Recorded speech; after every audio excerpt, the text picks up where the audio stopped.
This is Dr. Carroll, and this video is about exception handling. I thought it'd be interesting to start this video with a preview of what keywords we're going to learn about in this video.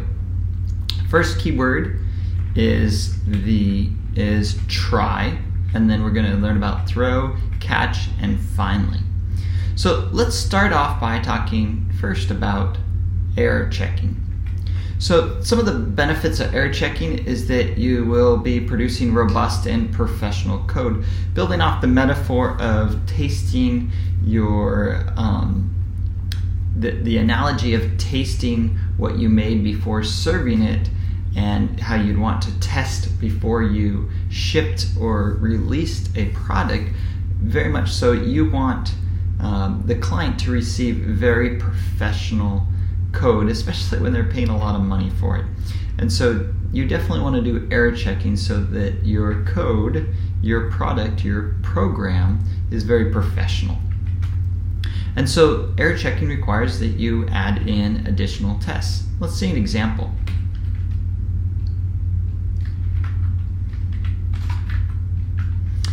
So here we have just a simple example. We're going to prompt a user until the user enters a positive number. We have a method for that. We'll come back to that in a second. So we have main here.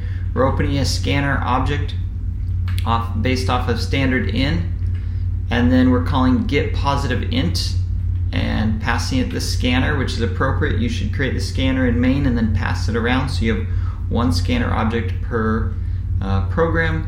And then we're also providing a prompt here. And then after we get the age, we have a little bit of flattery. We'll see about that when we execute it.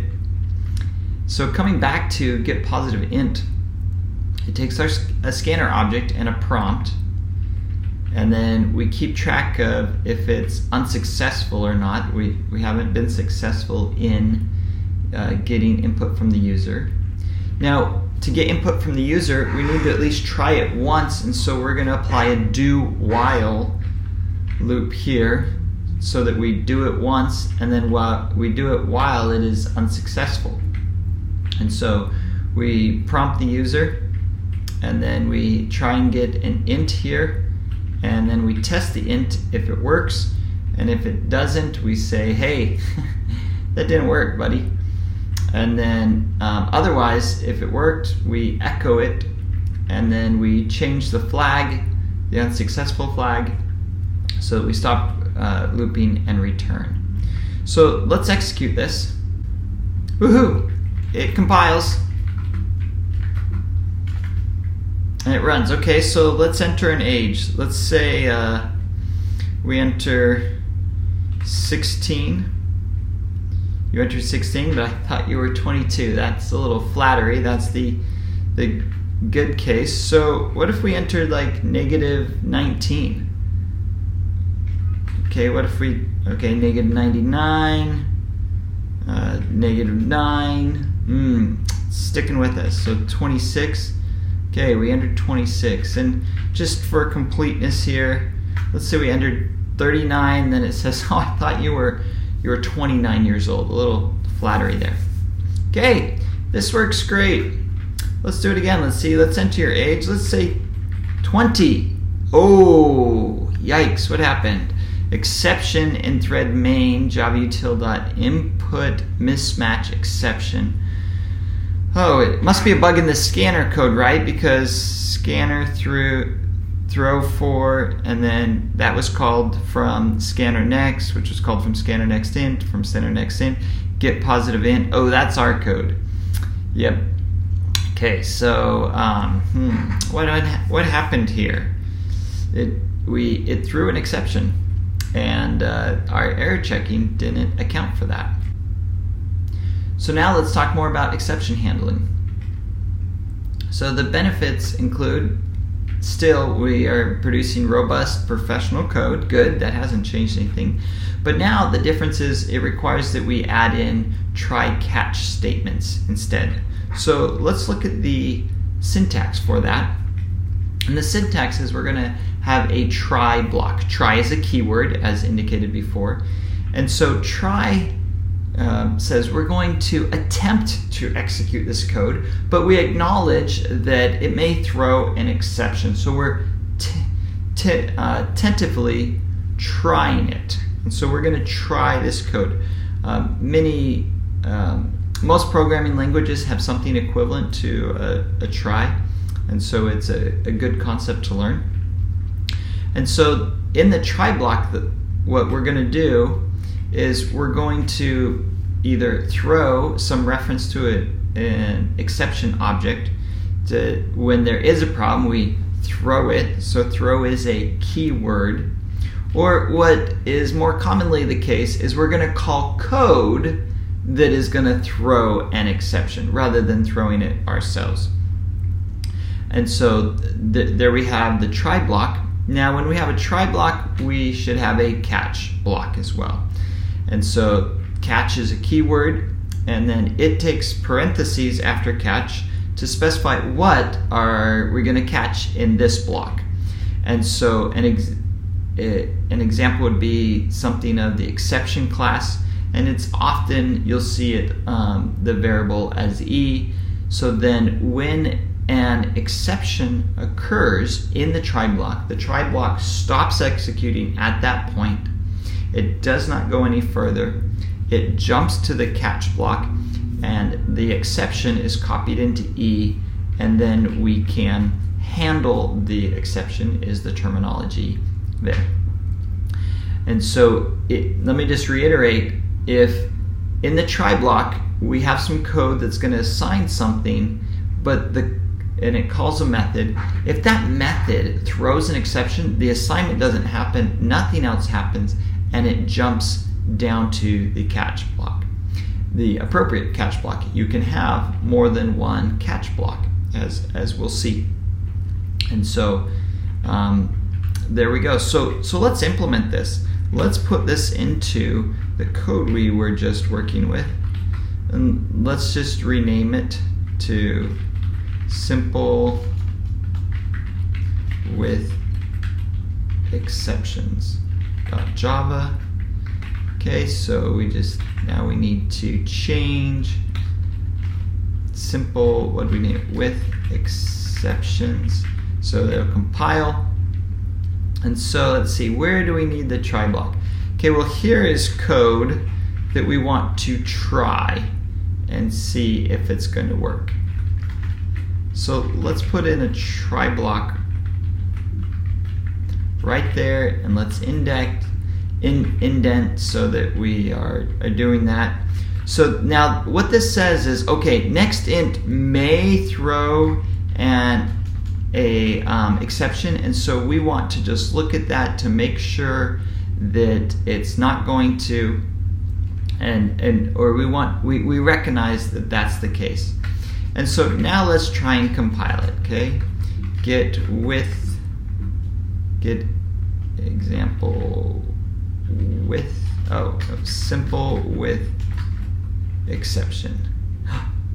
Oh no, it didn't compile. It says try without catch, finally, or resource declarations. So it's complaining. It's saying, hey, there's no catch here, and so we need to enter in a catch statement. And so let's do that. Okay, so here we have catch. Catch is a keyword, as you see that it's colored. And so then, and we have parentheses, and then it's a block. And so what was it? It was the input mismatch exception is what the problem was.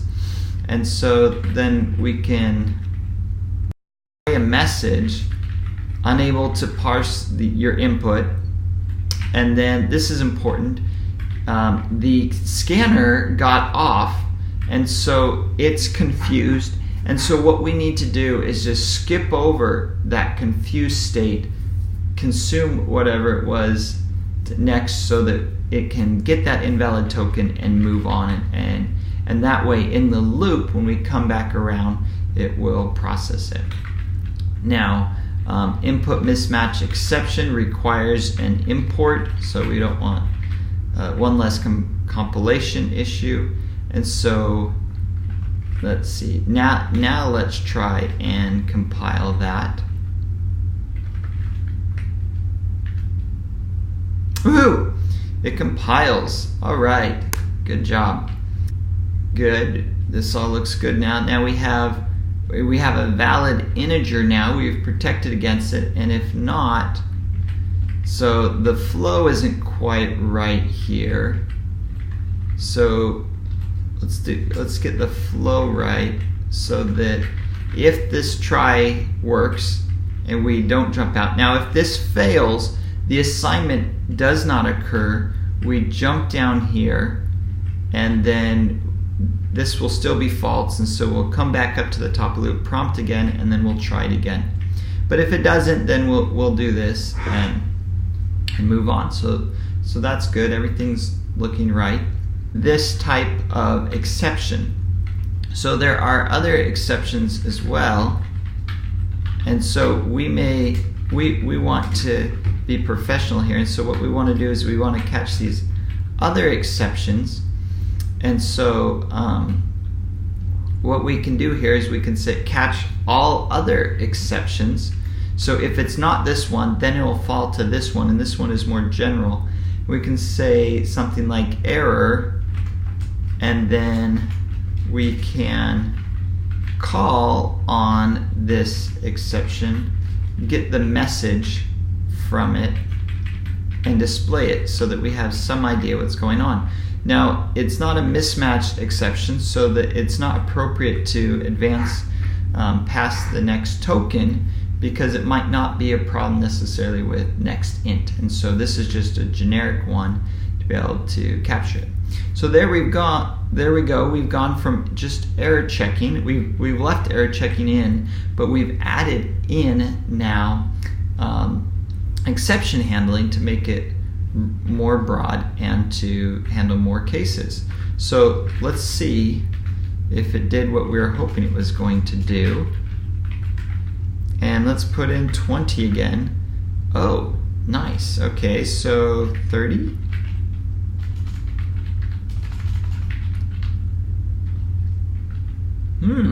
So negative 20, 19. Okay, and let's try 21. Okay, so now it's all working. Let me point out one more thing here I want to do. So let's add in another catch here, but let's do throwable as the type, and then we can still print out the message. Now let's recompile it. Nope, that was running it. Now when we recompile it, look what happens. It says exception has already been caught. And so that's the catch exception line. When we added this in, it said, hey, you've already caught that exception. What do you think you're doing? What you have here is that everything inherits from object, right? So you have a throwable object that inherits from object, but exception inherits from throwable. And so since throwable is more general, any exceptions that were thrown are going to be caught by the throwable one, and so there's no point in having an exception after throwable. So to be more complete, what we should have done, if we felt like there was going to be throwable ones, is we should change the order. Now I've just kept it at a high level. You generally don't catch all of these exceptions, but it shows the inheritance order and how that plays into catch statements, that you go from more specific to more general, because otherwise it won't be caught. The very last thing is I talked about having the finally keyword. So finally blocks are optional, and you can have them after your try catch statement. And a very important thing to keep in mind with a finally block is that it always executes. It doesn't matter if an exception was thrown or not, if it was caught or not, it's always going to execute. And so what this does is it allows us to close a resource that we opened, or to clean up resources that need attention. And this can be very important, especially in code that gets called over and over and over again, so that the system works correctly, not just for a small run, but especially if it's going to be run over a long time. Well, that's it for this video. I hope you enjoyed it.